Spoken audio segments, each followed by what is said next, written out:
1966 in ceremonial dress.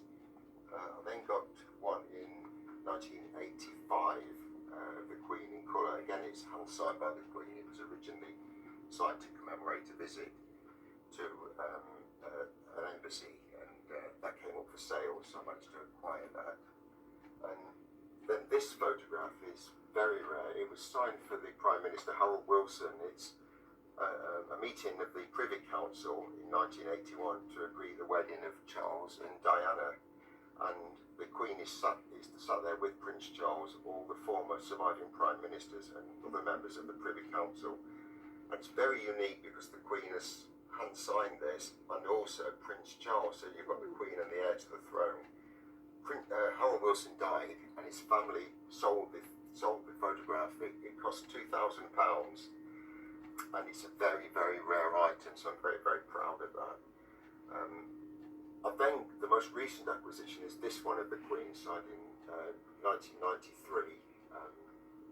That came up. It was signed for a charitable organisation in London which closed down, and that is now that was sort of useless to the requirements. It went on up for sale, and I made them an offer for it, and they accepted it. It was £1,200, so the value of the Queen's autograph is going up all the time.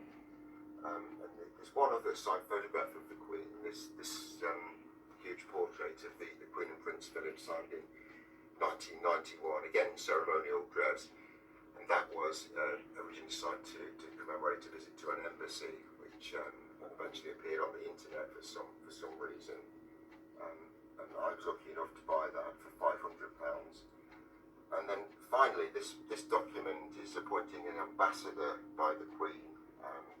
In 1966, the Queen has signed it, and what makes it interesting also is the former Prime Minister Alec Douglas-Home, who was only the British Prime Minister for 1 year from 1963 to 1964, and the Queen had signed it to bring that appointment of the ambassador into effect. I got all the signed photographs of the Queen and Prince Philip from they came up for private sale or by auction. They were signed to commemorate visits, and they were displayed on walls in various establishments, but then they closed down and the people offered them for sale. It was the only way I could get my hands on hand-signed photographs of the Queen, as she doesn't sign autographs on a one-on-one request, so this was literally the only way I could do this to get them in the collection, and they are the pride of the collection as well. I was completely over the moon when I got the Queen's autograph. It was one that I really wanted. I wrote to her many times from when I was a 13-year-old, and that was in 1976. And I got so many refusals from the palace saying the Queen can't give an autograph. She doesn't make exceptions. She doesn't break the rules.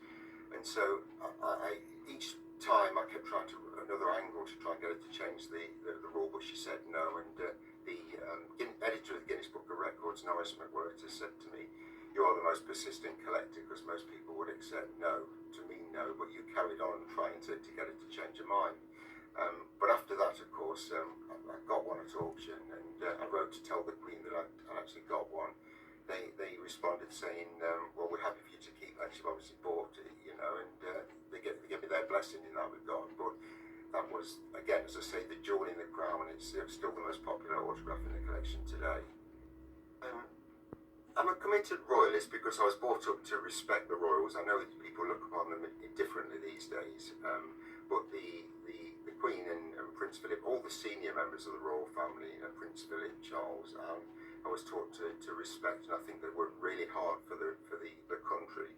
And I haven't got so much time for the lesser unimportant royals that bring disrepute on the royal family, but regarding the Queen, I've got the hugest respect, and I think they're really good for the country.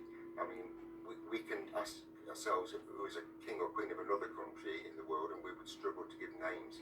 But if we go to another country and say who's the Queen of England, people would know straight away it's Elizabeth II, because she is the most famous woman in the world. So we're very lucky, and I'm proud to have her as the Queen.